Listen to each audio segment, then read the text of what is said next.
Hello guys, welcome back to my channel. Today we're going to cook a Filipino favorite pork humba and also spicy chicken intestine. So here's some of our ingredients. So we have here magic sarap, mamasit oyster sauce, and black pepper, chili, and bay leaves, and onion,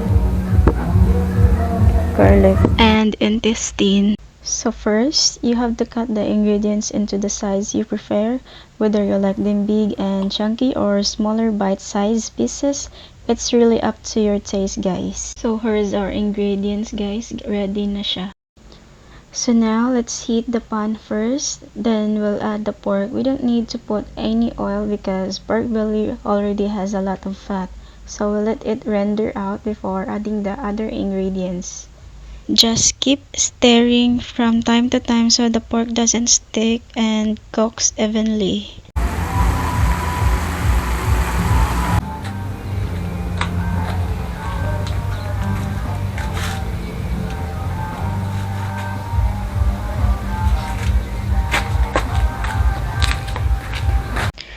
Let's just wait until the fat from the pork is fully rendered out. As the pork cooks, you'll notice the oil coming out. This will make the meat more flavorful and juicy. No need for extra cooking oil.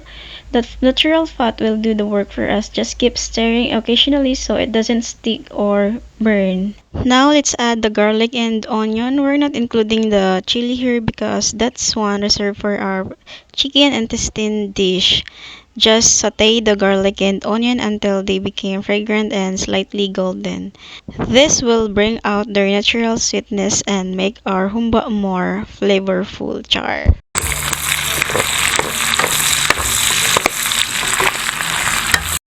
Now, let's put in our seasonings. I'm using magic syrup, guys, because it's affordable and since we're cooking for Filipinos, char. This is just right for our taste, you know. Then next is the black pepper, then oyster sauce for the rich, savory flavor, char. A little vinegar and just a dash of soy sauce. I didn't add too much soy sauce, guys, since we already have oyster sauce. Then last, add the sugar to balance the taste. I like to add everything at once, guys, so it's easy to stir and all the flavors blend together. Okay, after we add all our seasonings, let's give it a good mix so everything blends together nicely. Now we'll pour in the Sprite. This will add a little sweetness and also help make the pork soft and juicy. Some people like to use pineapple juice, but Sprite works just as well. It balances the flavors and gives our humba a really nice taste. Once you're done pouring the Sprite, just stir it again and let it simmer so the pork can really absorb all the ingredients you put. Alright, for the final touch, char. So let's put the bay leaves, guys. So it may look simple, but the bay leaves really bring out the nice aroma for the dishes like humba, guys. So just drop the bay leaves, no need to overthink. And give it a little stir, guys. As this cooks, the bay leaves will slowly release the flavor and make our pork smell and taste even better. So that's the final touch. So that's the last ingredients in making a humba, guys. And there you go, our pork humba is finally ready to serve. The pork is tender and the smell is just so smells good. And now, of course, we can't end this without a taste test. I'm going to let my papa try it first since he's really the best cook in our house. If he says it's good, then that means we did a great job. Let's see what he thinks, guys.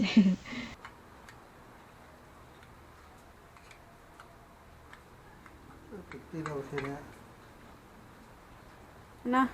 Lami dili. Ana good gay. Di na jud ko magluto aw. So now, let's cook our next recipe, spicy chicken intestine. This is a street food favorite here in the Philippines, guys. We call it isaw. And it's perfect if you like something flavorful with a little taste of spicy. So, first thing to do is we need to make sure our chicken intestines are properly cleaned.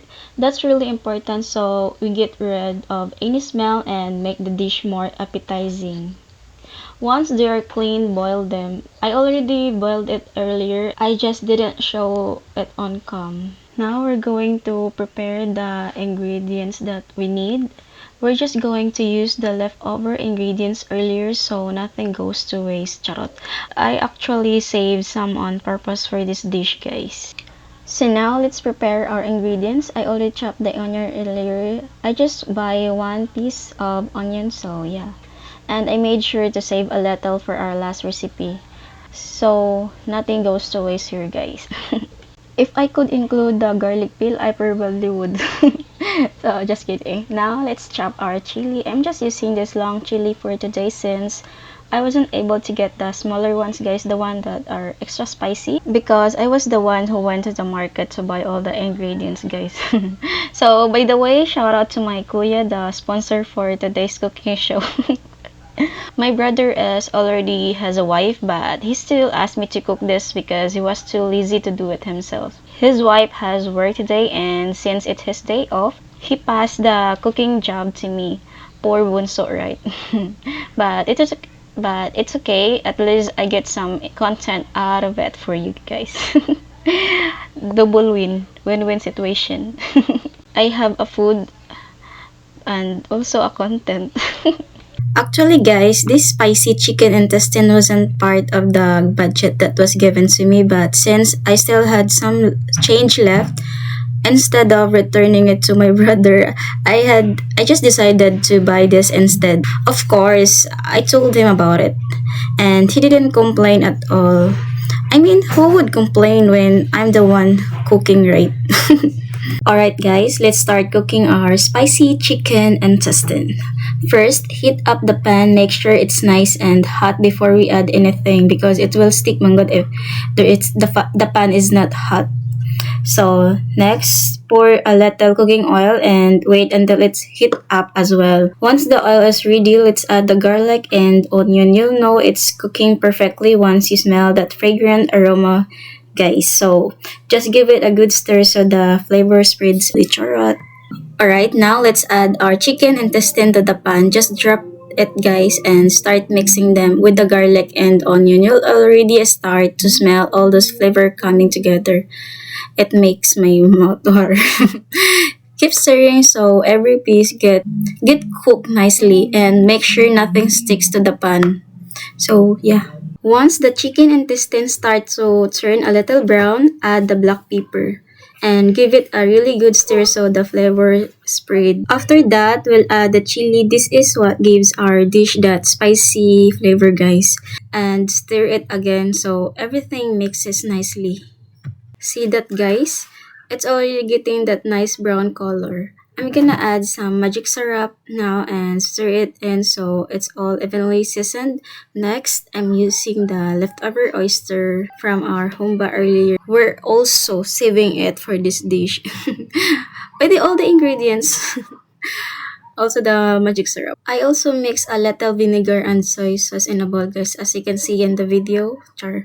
But don't pour it yet because I didn't stir earlier after putting the oyster sauce, so I'm just gonna stir it first, then add the vinegar soy mix and give it a good stir so all the flavors come together. To be honest, guys, you could just put everything in at once and mix it together, but I'm doing it step by step. Why? No special reason, just to make the video a little longer.